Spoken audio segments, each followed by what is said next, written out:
नमो आदि जननी चराचर जिये पासुनी ते शारदा हंसवाहिनी ग्रंथारंभी नमेदी. हंसवाहिनी म्हणजे सरस्वती. नमो गुरु रामदास जो सर्वा सर्वी सर्वस्व उदास. उदास म्हणजे काय? उदास म्हणजे असा उदास नाही आहे. उदासचा अर्थ काय की सगळ्यातून अलिप्त राहणं, बरं का, निरीच्छ भावनेनं सगळ्याकडे पाहण्याची भूमिका असते त्याची, तो त्याला उदास म्हणतात. उदास म्हणजे असं मरगळलेलं वगैरे असं नाही तर. तयाची धरुणिया कास ग्रंथ शेवटास जावो हा प्रार्थनेचे एक कारण आयुष्य नसे आपुल्या आधीन ग्रंथारंभी लोभ धरुण वदेन म्हणे तो मूर्ख हो. आयुष्य कोणाच्याही हातात नाही आहे. हे प्रार्थनेचं मूळ एक कारण काय तर आपल्या हातात आयुष्य नाही आहे, कोणाच्याही अधीन नाही आहे, म्हणून त्याचा लोभ धरून काय उपयोग नाही आहे. येथे करता आणि करविता वक्ता आणि वदविता सर्वही रघुनाथ सत्ता वृथा अहंता प्राणियाची. इथं करता करविता बोलविणारा किंवा ऐकणारा, वदवणारा म्हणजे ज्याच्या मुखातून बोलवतोय तो हा कोण आहे? तर सगळे रघुनाथाची सत्ता आहे, कळलं का. माणसाला उगीच अहंकार येतो प्राणी मात्राला की मी करतो, तसं नाही आहे. असो आता हे वार्ता ग्रंथ तरी हा कोणता तरी अधिक महात्म्य ग्रंथा बंधू आता निर्धारे संस्कृत वाणी व्यासोक्त पद्मपुराणींचे संमत तयाचा असे हा मतितार्थ तो असो अवगता श्रोतिया. श्लोक आहे. एकदा मुनयः सर्वे नैमिषारण्यमागताः परब्रह्मरताये च हरिद्वारनिवासिनः. टीका. कवण एक अवसराचे संधी मिळून या ऋषींची मांदी नैमिषारण्याची अवधी येथे झाले सत्वर जे महातपस्वी योगीराज महानुभाव तेजपुंज हरिद्वार कुरुक्षेत्रज समुदायेसी पातले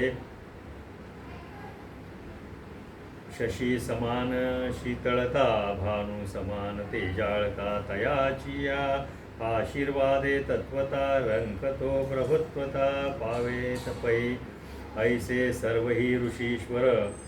त्या ऋषीचं वर्णन त्यांनी केलेलं आहे की तो शशी समान म्हणजे चंद्रासमान शीतल आहे, भानू समान म्हणजे सूर्यासमान त्याचं तेज आहे, आणि त्याच्या आशीर्वादाने तत्काळ काय तर रंक सुद्धा काय होतो? राजा बनतो. गालव आणि शुकेंद्र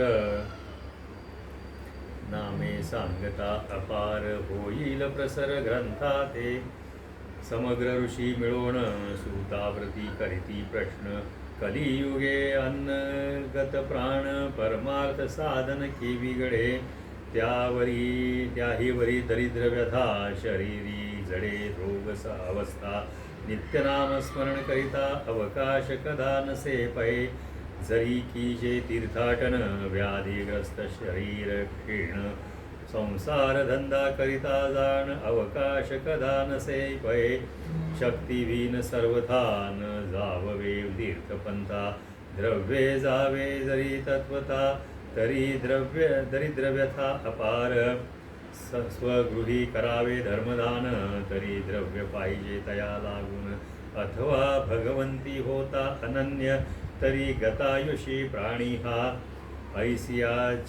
ऐसियासी कवण उपाय प्राणिया कैसा तरुणोपाय अमूल्य हा नरदेह केवी पावे परलोकाते. त्या ऋषींना सांगितलं, सुताना प्रश्न केला की या कलियुगामध्ये प्राण जो आहे हा अन्नमय प्राण आहे, बरं का. त्याच्यामुळे ह्याच्यामुळे शरीराकडून परमार्थ साधन कसं घडत? त्याच्यावरती आपण काय दरिद्र्य असो, शरीराला रोग जडतात, व्याधी जडतात, ते नामस्मरण करायचं म्हटलं तरी ते जमत नाही आहे. तीर्थाटन करायचं म्हटलं तरी व्याधिग्रस्त शरीर असतं. संसार धंदा करायचं म्हटलं तर तिथं त्याला वेळ लागतो, शक्ती नसतेच, त्यामुळे तीर्थाटनला जाता येत नाही आहे, धर्मदान करता येत नाही आहे. अशा ह्याच्यातून घरामध्ये बसून जर करायचं म्हटलं तर तरीसुद्धा त्याला द्रव्य लागतं, ते येणार कुठं? या सगळ्या ह्याच्यामधून त्या नरदेहाचं कसं काय म्हणतात त्याला तरणोपाय होईल त्याच्यातून, आणि परमेश्वराची प्राप्ती, परलोकाची प्राप्ती कशी होईल त्याच्यासाठी आम्हाला उपाय सांगा असं त्यांनी सांगितलेलं आहे. अनंत पापाची या राशी दरिद्री घडती प्राणी आसी, मग पावे रवरव नरकासी यमयातनेसी अपार. अनंत पापाच्या राशी घडत असतात, त्याच्यामुळे दरिद्र येत असतं माणसाला, आणि शेवटी काय होतं तर रवरव नरकामध्ये जाऊन माणूस पडतो, तिथं दुःख होतं. यमयातना अपार असतात. नाना प्रकारे यमयातना शास्त्रे भोलिले नाना प्रकार नाना, ते जाचणी भोगिता जना वसंत जाणा नसेची. ऐसिया प्राणियासी कैसे करावे परमार्थासी, तरी कृपा करून आम्हासी काही उपाय सांगावे. ऐसे समस्तांचे प्रश्नाक्षर ऐकून या सविस्तर बोलता झाला उत्तर. व्यासा शिष्य सूत पै. व्यासांचे सूत जे होते त्यांना ते काय केला, हा प्रश्न केला, आणि त्यांना प्रश्न केल्यानंतर याच्यातून कसं पार पडता येईल याच्यावरती आम्हाला उपाय सांगा असं म्हटलेलं आहे. सूत उवाच शृणुध्व ऋषयः सर्वे कथा पौराणिकीं कृतां, लक्ष्मी माधव संवादं शृण्वतां पापनाशनम्. सूतवदे तेव्हा वदन माऊळी, ऐका हो सर्व ऋषी मंडळी. एकदा श्री माधव जवळी, प्रार्थती झाली कमळजा. तुम्हा ईसाची प्रश्न लक्ष्मी करी आपण, हे माधव जनार्दन ऐका वचन पै माझे. एकदा काय झालं की ऋषी मंडळी त्यांनी सांगितलं सुतांना सगळ्यांना सांगितलं ऋषींना की एकदा काय झालं, माधव म्हणजे कोण, भगवान विष्णू, त्याच्याजवळ कमळजा म्हणजे लक्ष्मी, तिनं हा प्रश्न केलेला आहे. लक्ष्मी श्री लक्ष्मी उवाच, देवदेव जगन्नाथ भुक्तिमुक्ती प्रदायक, कथयस्व प्रसादेन संशयो मे हृदयस्थिता. मुनीश्वरः प्रवदन्ति कृष्णद्वैपायननादयः, अदत्तं नैव लभ्येत, दन्तचैवोपतिष्ठति. यथा वन्ध्या गृहस्थस्थ पतिवंशविनाशिनी, तथा दानविहीनं तु जंतोर्जन्म निरर्थकम्. हे भगवान देवदेवेश, तुम्ही तो सर्व देवांचे ईश, आणि प्राणीमात्रांचे पाळनाधीश, सर्वात्रांचे स्वामी या. आता लक्ष्मी त्याची स्तुती करते. कसं आहे, हे देव आहेत शेवटी, जरी लक्ष्मी ही त्याची पत्नी असली तरी सुद्धा ती स्तुती करते. हे भगवान देवदेव, तुम्ही देवदेवेश आहात, सगळ्यांचे ईश आहात तुम्ही सर्व देवांचे ईश, प्राणीमात्रांचे पाळणे, सगळ्या प्राणीमात्रांचं पालन पोषण तुम्ही करत आहे, सर्वत्रांचे स्वामी, सगळ्यांचे तुम्ही स्वामी आहात. तरी कृपाळत्वे करुणी निवेदावे मज लागुनी, जे चराचर जीव प्राणी केवी तरती भवारणवी. भवारणव म्हणजे काय, ह्या भवसागरातून कसे प्राणी तरतील ते मला सांगा. जैसी पतिवीन रमणी, न शोभे कदा दीन यामिनी, देवी अदत्त जालिया प्राणी, न शोभे दानी कदा तो. पतिवीन जशी पत्नी असेल ती शोभून दिसत नाहीये, कारण विधवेला कुठलाही अधिकार नसतो. त्यामुळे सुवासिनी ज्या असतात त्या खऱ्या अर्थानं काय सौभाग्याच्या मालकीदार असतात असं त्यावेळी समजलेलं आहे. अदत्त जालिया प्राणी, ज्याला कोणी प्राण्याला दत्त नाही, दत्त म्हणजे दाता. न शोभे दानी कदा तो दाता नसेल, त्याच्यावरती कृपा नसेल तर तो दानी होऊ शकत नाही. ऐसे दानधर्मा विन जे नर, ते द्विपदाचे केवळ खरं. असे दानधर्मापासून जे वंचित असलेले नर असतात, जे कधी दानधर्म करत नाहीत, ते दोन पायाचे काय, ते खरं म्हणजे राक्षस दुष्ट आहेत. तरी अल्प वेचून पुण्य अपार, कवण असे स्वामिया. तर त्यावेळेस काय असं केलं की अल्प काय करून पुण्य भरपूर मिळेल, असा काहीतरी उपाय तुम्ही सुचवा, सांगा असं सांगितलेलं आहे. कवण दान कवण तप, हे कृपा करून या अल्प मज निवेदावे, स्वल्प तरुणोपाय जगाते. असं कोणतं दान केलं किंवा तप केलं तर त्याच्यामधून काय, हे अल्प करून सुद्धा तुम्हाला त्याच्यातून तरुणोपाय या जगातून तरुणोपाय मिळेल असं सांगा. ऐसा प्रश्न समुद्र तरण्याचा, हा करुणी बोलत सेवाचा, स्वामी तो दीनजनाचा. केशवराज सत्यवये श्लोक तथापि कथयन्तीह दैवज्ञः शास्त्रकोविदः मल्लिमलुचे सुसं प्राप्ते क्रिया सर्वः परित्यजेत युक्तायुक्तं यदा पूर्वाचार्यैर्थ यथोदितं देवकार्यं पितृकार्यं तीर्थयात्राव्रतादिकं क्षौरमौञ्जी विवाहं च व्रतं काम्योपवासिकं मलिमूलं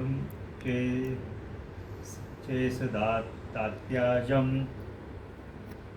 गृहस्थस्य विशेषतः टीका ऐके हो क्षीराब्धी तनये दुर्लभतो नरदेह एते सहज घडती अपाय सायासन सता अनासाये. आता यांनी काय सांगितले ऐके हो क्षीराब्धी तनये म्हणजे काय याचा वास कुठं असतो तर दूधसागरामध्ये असतो आहे की नाही. क्षीराब्धी दुधाचा सागर आहे तिथं कोणाचा वास आहे तिथं विष्णूचा वास आहे आणि ही तिथली तनयी म्हणजे मुलगी तिथली. तिला तो सांगतो की हा नरदेह काय तर दुर्लभ आहे सांगितले आणि इथं सहजासहजी अपाय घडतात. मग हे सायास न करता अनायासी ते घडत असतात. ते कवणी म्हणसी तरी ऐके युक्तायुक्त प्रकार देके शास्त्री बोलिले अनेके ते आवश्यक घडती की स्नान संध्या देवतार्चन कुळधर्म वर्णाश्रम जाण पर्वकाळ न घडे दान मग तीर्थ भ्रमण कायसे शरीरी भरता व्याधी मग कैसे स्नान देवतार्चन विधी अथवा पर्वकाळ कुळधर्म संधी द्रव्यावेन सिद्धी केवी होय किंवा अकाळी घडे मौजी लग्न द्रव्य नाही म्हणून शास्त्री निर्धार केला जाण 8 वर्षाचा निर्धारे 8 वर्षी चौलोपनयन नाही तैसेच कन्येचे कन्यादान हे समयासी न घडती जाण म्हणून अकाळ बोलीजे. हे काय होतं की शास्त्रामध्ये बऱ्याचशा गोष्टी सांगितल्या पण त्या गोष्टी आहेत ते काय करत आहे लोकांच्याकडून घडत नाही आहे. स्नान संध्या देवतार्चन हे रोजच्या रोज घडत नाही. कुळधर्म वर्णाश्रम हे लोकांना कळत नाहीत. पर्वकाळ कोणते असतात त्या पर्वकाळाला दान धर्म स्नान तीर्थभ्रमण हे शक्य नाही लोकांना. शरीराला व्याधी असतात देवतार्चन विधी माहिती नसतात. पर्वकाळ असला तर त्यावेळेला कुळधर्म संधी वगैरे त्याच्याकडून घडत नाही आणि द्रव्य नसल्यामुळे ह्या सगळ्या गोष्टीची सिद्धता होत नाही आहे. अकाळी मौजी म्हणजे मुंज किंवा लग्न हे अकाळी घडत नाही कारण द्रव्य नसतं. म्हणून काय करतं ते शास्त्रीने तर निर्णय केला की 8 वर्ष झाले की मौजी बंधन करायचं. म्हणजे मुलाचं पूर्वी 8 वर्षाची अट नव्हती याचा अर्थ कळलं का. पूर्वी मुलगा शिकण्याचं वय जे आहे ते सुरू झालं की होतं 4थ्या वर्षी 5व्या वर्षीचा मुंज व्हायची. पण आता ते ह्या सगळ्या गोष्टींमुळं 8 वर्षाचे केलेलं आहे. त्यानंतर वर मुलगी झाली की तिचं लग्न करायचं. हे मुलीच्या लग्नाचं 12 ते 14 वय त्यावेळी ठरवलेलं होतं. त्याप्रमाणे का तर त्याच्या आधी करता येत नाही आहे द्रव्य नाही आहे पैसा नसल्यामुळं पैसा जमवायचा आणि मग करायचं असं ते घडायला लागलेलं आहे. कालियात पितृ दिवस कांता झालिया अस्पर्श म्हणून अकाळी तो दिवस शास्त्रात नेणे ऐसे बोलिती. किंवा पितृ दिवस येतो जेव्हा आपण श्राद्ध वगैरे दिवस आला आणि समजा त्याची भार्या जी आहे पत्नी तिला जर रजो हे झाला तर त्यावेळेस शिवताशिवत करता येत नाही. त्यामुळं तिथे त्या दिवशी शास्त्राप्रमाणे काही करता येत नाही. अथवा व्याधीग्रस्त झाले शरीर मग राहिला सहजची आचार तैसे न प्राशन करणे लागे निर अन्न ही परिकर शय्येवरी. व्याधीग्रस्त शरीर झाल्यावरती काय त्याला काहीच करता येत नाही आहे. पाणी पिता येत नाही काय करता येत नाही. मग अशा वेळी काय सगळे आचार विचार सगळे बाजूला राहतात झोपून राहतात. इतुकी या दोषांच्या मळासी संचय होतासी समरसी तया ते म्हणती मलमासी घटका पळ दिवस गणिता. नक्षत्र आणि मास तिथी हे कवणे अर्थे उणे होती तरी ऐसिया दोषाची होता भरती मग ते पावती क्षयाते म्हणून तिसरे वरुषी जाण एक मास अधिक तेणे गुण मग ते होय म्हणून नामाभिधान मलमास जाण बोलीचे. हा मलमास जो आहे त्यांनी काय सांगितलेलं आहे की नक्षत्र आणि मास तिथी हे कवणे अर्थे उणे तिथी. प्रत्येक नक्षत्राला आणि मासाला काय आहे तर उण आहे त्याच्यामध्ये. क्षय तिथीला क्षय असतो, नक्षत्राला सुद्धा क्षय असतो. मग असं कुठलं हे आहे की त्याला क्षय नाही आहे. तरी ऐसिया दोषासी होता भरती मग पावती क्षयात. हे सगळं क्षय होत असतं. म्हणून तिसरे वर्षी जाण म्हणजे तिसऱ्या वर्षी एक मास अधिक तेणे गुण. एक मास काय होतं अधिक येतो याच्यामध्ये.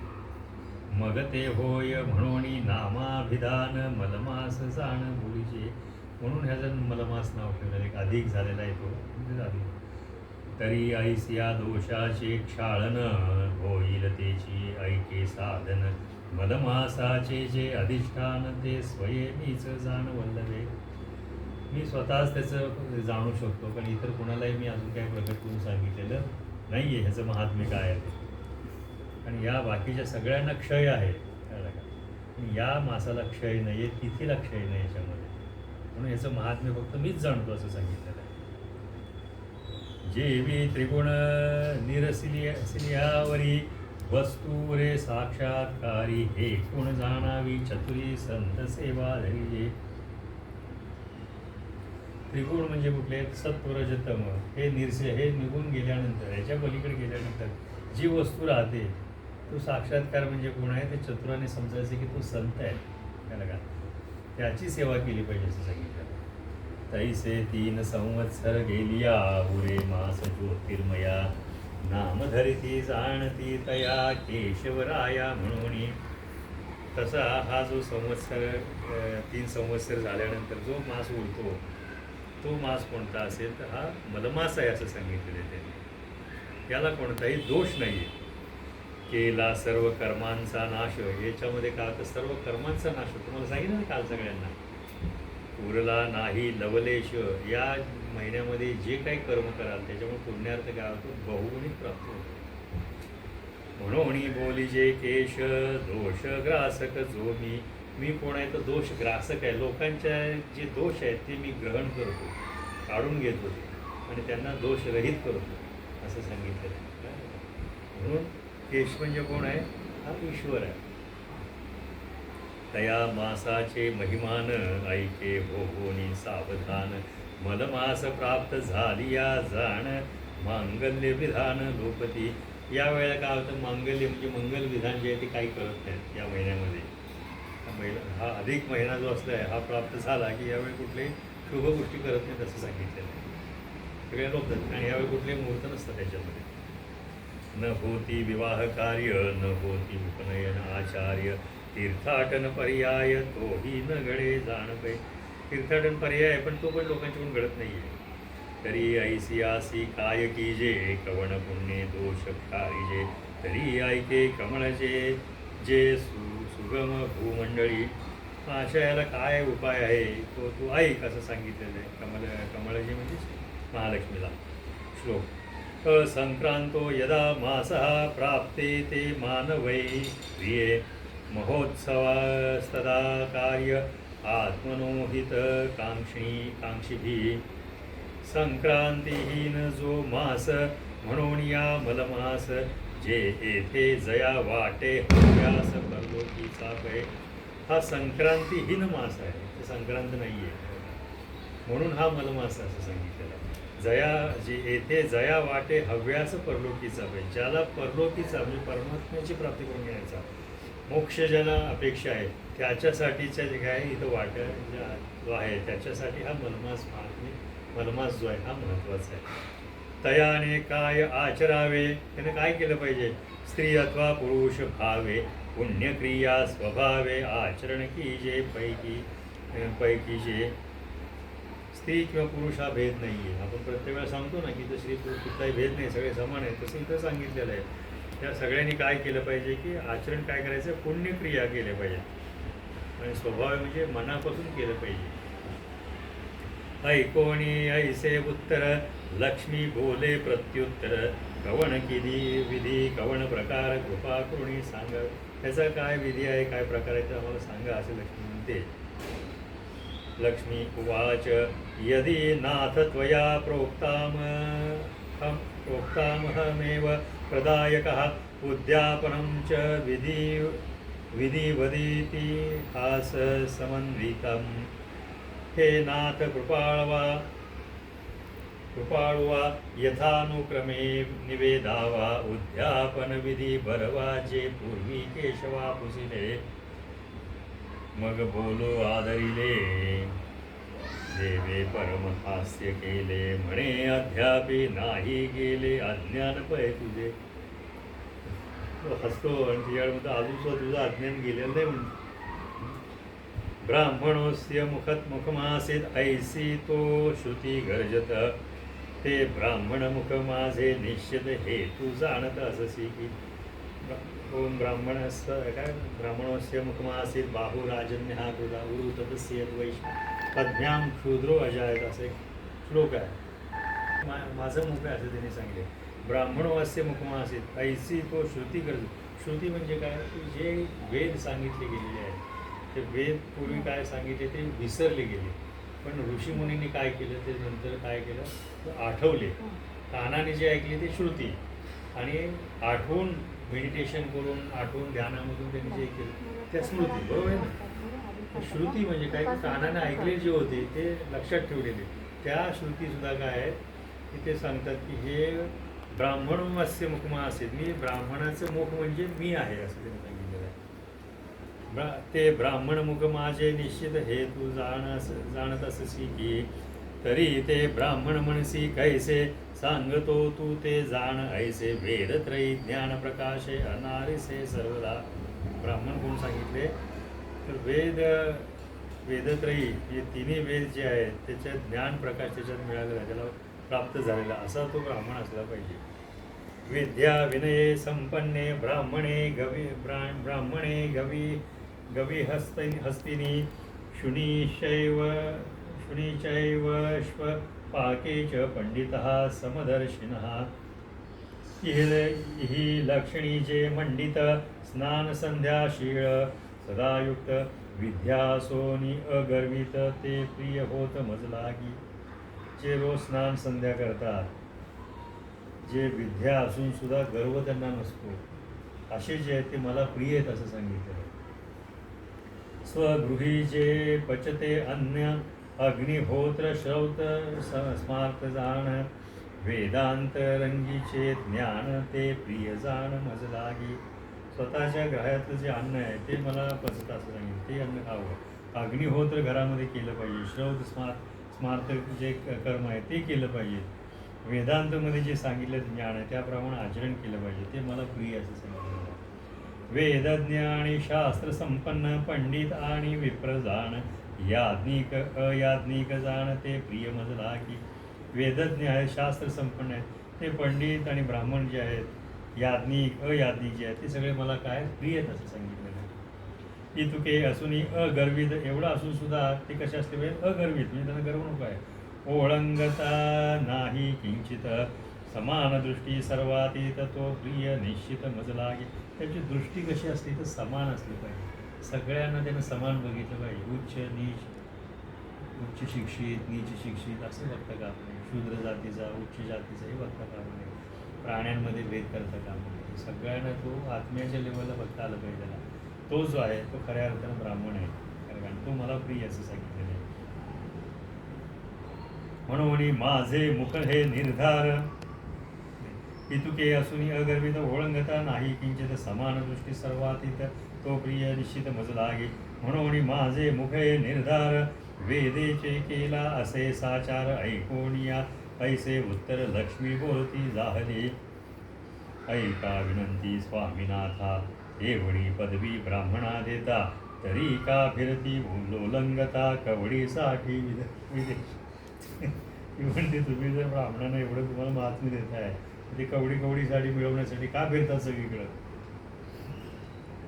तरी हे विषयीचा संशयो निरसावा जी संदेहो तव बोले ती ये. ते माधवो ऐके अभिप्रावे पैयाचा. तेव्हा माधव सांगतात तिला कृत त्रेत व्यापार द्वापार आणि कली ही 4 युग आहेत. कृतयुग, त्रेतायुग, द्वापारयुग आणि कलियुग. हे निर्माण झाले जिये काळी सूर्यकर्णी उद्धवे एकची वेळी. तया काळीचा वृत्तांत असे पै. 4 युगे निर्माण होता मूर्तिमंत उभी राहिली तत्वता. तये 33 कोटीसी विधाता तोही होता जवळीके. ते वेळी युगाचा युगधर्मचारी वर्णांचा वर्णाश्रम. तया माझी श्रेष्ठ ब्राह्मण धर्म तोची नेम अवधारे. ज्यावेळी 4 भेद निर्माण झाले, ते युग तयार झाले, त्रेतायुग, कृतयुग, द्वापारयुग आणि कलयुग असे हे कलियुग, हे 4 युग त्यावेळी तयार झाले. त्याच वेळेला हे वर्णाश्रम सुद्धा तयार झाले. हे 4 वर्णाश्रम कोणते? ब्रह्मचर्य, गृहस्थाश्रम,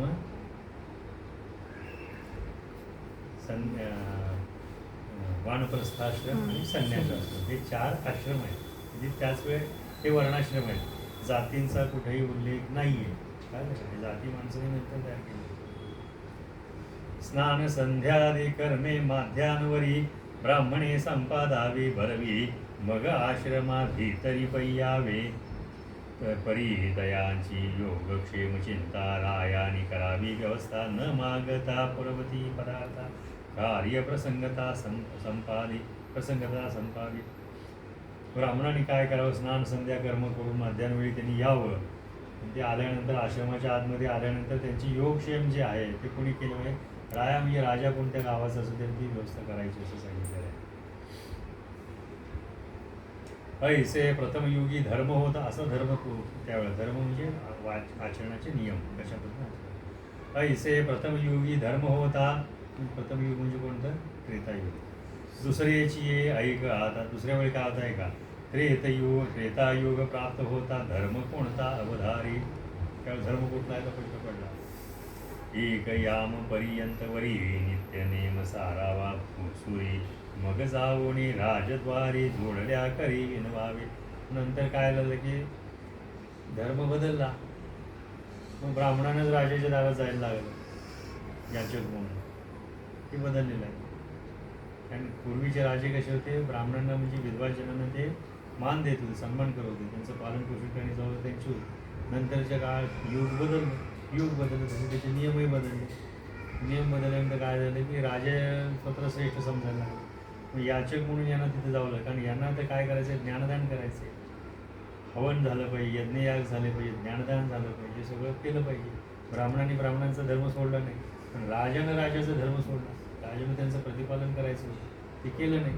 मग काय करायचं? तर मागण्यासाठी पुढे गेलं पाहिजे, राजाकडे गेलं पाहिजे. तव त्या प्रभूने जाणा पूर्वीचे ब्राह्मणाची वासना. द्वितीय युगीची ही रचना कर्माचरण अंतरले. मग काय प्रभू करायचं? प्रभू म्हणजे तो राजा. तो ब्राह्मणाची वासना जी आहे ती पूर्ण करायची. काय मागितलं त्याने द्यायचं. स्वतः श्रेष्ठ होते, अहंभाव त्याच्यामध्ये आढळतो. आता तिसरे द्वापार ऐके तयाचा निर्धार. यज्ञादी कर्मे करीती राजेश्वर तेथे जाती न पाचारिता. आता त्यावेळी द्वापार युगामध्ये काय झालं की राजा जो असायचा तो काय करायचं? यज्ञ वगैरे कर्म करायचा. आणि तिथंही काय करायची लोक, ब्राह्मण लोक तिथं न बोलवता जायची. धन आशेसाठी बापुडी हिंडता ती भिक्षू धडी. ते स्वधर्मा ते बापुडी अंतरदी अनायासे. त्या धनासाठी काय करायची? तिथं जायची. राजा काय करायचं? मग धन त्यांना वाटायचं. जसं भिक्षा वाटतो तसं धन वाटायचं. युग बदललं की त्याची कशा पद्धतीने लोकांची वृत्ती बदलली. कैची स्नान कैचे स्नान संध्या, कैची संध्या कैचे स्नान. अवघे द्रव्याचेच ध्यान म्हणून हिंडती राणोराण. कर्मयोग भोगे आपुलिया. स्नान संध्या हे सगळं विसरले ब्राह्मण. त्याच्यामुळे काय झाले? फक्त डोळ्यापुढे द्रव्याचंच ध्यान. पैसा मिळाला पाहिजे, द्रव्य मिळालं पाहिजे. त्याच्यामुळे देशोधडी फिरायला लागली राणोराणी. त्यामुळे कर्म सगळे विसरले. ऐसे चतुर्युगाचे विवरण तुझ केले म्या कथन. तरी ब्राह्मणांचा अन्याय कवण पाहे शोधून अंतरी. केला अवतार तोच मी जाण, म्हणून ब्राह्मणस्य मुख म्हणून या लागी दोष न ठेवून निर्दोषी जाण भूसुर. म्हणून ब्राह्मणो अस्य मुख, म्हणून मी माझं मुख जे आहे हे ब्राह्मणाचं मुख आहे असं म्हणून मी समज हे ठेवलेलं आहे मी. त्यामुळे ब्राह्मण जे ते काय, भूसूर म्हणजे ब्राह्मण, भूलोकीचे सूर, सूर म्हणजे देव. भूसूर म्हणजे ब्राह्मण आहेत. त्याला का भूसूर म्हणतात? ब्राह्मणांच्या अधीन मंत्र असतात आणि मंत्राधीन दैवत असतात. ब्राह्मणाने मंत्राचं आवाहन केलं तरच ती दैवत येतात, कळलं का? म्हणून ब्राह्मणांच्याकडून कार्य कुठलंही करून घ्यावं असं सांगितलं. पण भूसूर जे आहेत ते विष्णूचे अवतार आहेत असं सांगितलं, कारण त्याचं मुख जे आहे ते विष्णूचं. जैसे स्वर्गी सुरवर, सूर आणि वर म्हणजे सुरवर म्हणजे देव. तैसे पृथ्वीवरी भूसर होतो माझाच अवतार, म्हणून अगोदर पूजावे. म्हणून ब्राह्मणांना पहिल्यांदा पूजायचं, आता ते माझाच अवतार आहे समजायचं. म्हणून जया वाटे पुनीत व्हावे, त्यांना वाटते की आपण पापातनं मुक्त व्हावं. तेणे हे व्रत करावे बरवे, देव ब्राह्मण पूजावे ऐक बरवे परियेसी. म्हणून देव ब्राह्मण जे त्याचं पूजन करावं. कात काळी उधोनिया नित्य नियमालिका क्रिया, सारुनिया स्नानविधी बरविया मूर्ती पूजाव्या देवतार्चनी. सकाळी लवकर उठून स्नान संध्या करून काय करायचं, पूजा कराव्या. उपरी सपत्निक ब्राह्मणा ते पाचारीचे भावार्थे, आसन देऊनी तया ते पूजा विधाना ते पैकीचे. त्यानंतर काय करायचं की सपत्नीक ब्राह्मणांना बोलवावं, त्यांना बोलून त्यांना आसन देऊन त्यांचं पूजा करावं असं त्यांनी सांगितलं. अर्घ्यपाध्यादी पूजा बरवी, चंदन सुगंधी पुष्पे आणावी, ते विधी समर्पावी पूजा मज प्रित्यर्थ. अर्घ्य त्याला देऊन पाद्य पूजा करून त्याची चंदन सुगंध लावून, सुगंध अत्तर लावून, पुष्प वाहून ती पूजा काय करावी, अर्पावी. ती कोणाला पूजा अर्पावी, मला पूजा अर्पणे अशा पद्धतीने अर्पावी, कारण ब्राह्मण हा तोच आहे.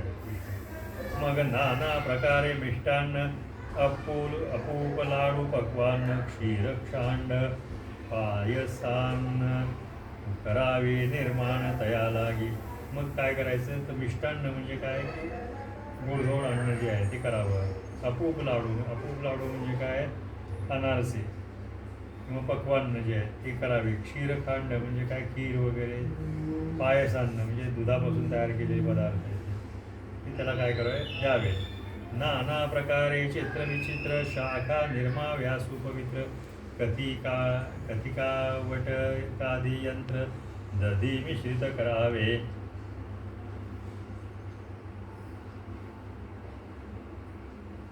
अनेक प्रकारची रायती भावे करावे तया प्रती, दध्योदन भोजनांती तया प्रती समर्पावे. ऐसे षड्रस मिष्ठान्न आखंड घालावे भोजन, येणेकरिता मी जनार्दन संतुष्ट होय तयावेळी. त्याला अशा पद्धतीचं काय करायचं, भोजन संतुष्ट होईपर्यंत त्यांना जेवायला घालायचं, त्याच्यामुळे मी संतुष्ट होईल असं सांगितलेलं आहे. श्लोक सांगेल. अर्घ्यम दध्यास्त सपत्निकः प्रधुष्टेनान्तरात्मना, मंत्रेणानेन देवेशी ब्राह्मणेय सह मां स्मरणं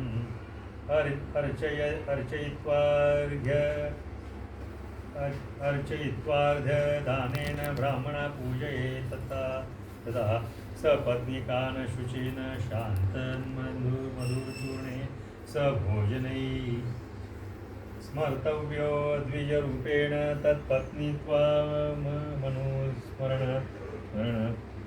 परिधाय यथा शक्त्या वस्त्रालंकार चंदने.